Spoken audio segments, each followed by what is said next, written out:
வணக்கம். இன்றைக்கு என்னுடைய சிகிச்சை நிலையத்துக்கு ஒரு நோயாளி வந்திருந்தார். 42 வயசு. வலது கையை மேல் பக்கம் மாட்டி தோல் முட்டில் நோவு. இந்த 2 மாதத்துக்கு முன்னுக்கு அவர் வேலை செய்யும்போது, அதாவது கடல் தொழிலில் வலை கயிறை பிடிச்சிட்டு கேட்கல அங்கே நோப்பட்டதாகவும், அதுக்கு பிறகு எக்ஸ்கதிர் படம் எடுத்திருக்கிறார். எக்ஸ்கதிர் படம் எடுத்து அதில் எலும்பு விலகி இருக்குது, 3 மாதம் ரெஸ்ட் எடுக்கணும்னு சொல்லி சொன்னதாகவும், அதுக்கு பிறகு பாரம்பரிய வைத்திய முறைகளையும் தான் வைத்தியம் செய்து பார்த்து சரி வரையில். பிறகு என்னுடைய சிகிச்சை நிலையத்தை யாரோ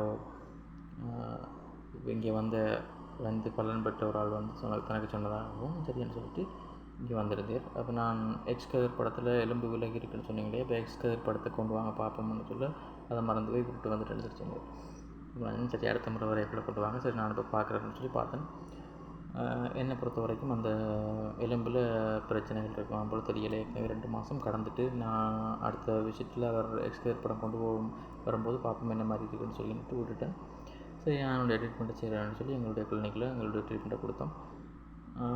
கொடுத்ததுக்கப்புறம் கை ஒரு குளத்துக்கு தூக்கக்கூடிய மாதிரி வந்துட்டுது. சரியானுட்டு அவர் சந்தோஷமாக போயிட்டு அடுத்த முறை வரும்போது தான் இந்த மாதிரி எக்ஸ்கதிர் படத்தில் 2 மாதத்துக்கு முன்னுக்கு அந்த எலும்புல பிரச்சனை இருந்ததான்னு சொல்லி தெரிய வருது. அடுத்தது இன்னொரு நோயாளி வந்திருந்தார்.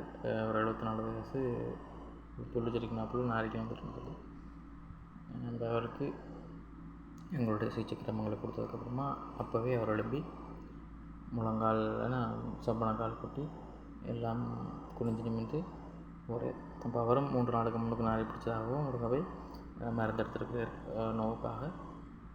அதுக்கு பிறகும் நோவு குறையாத காரணத்தால் இங்கே வந்துருந்தேன். இது 2 வித்தியாசமாக இன்றைக்கு வந்த நோயாளர்கள்.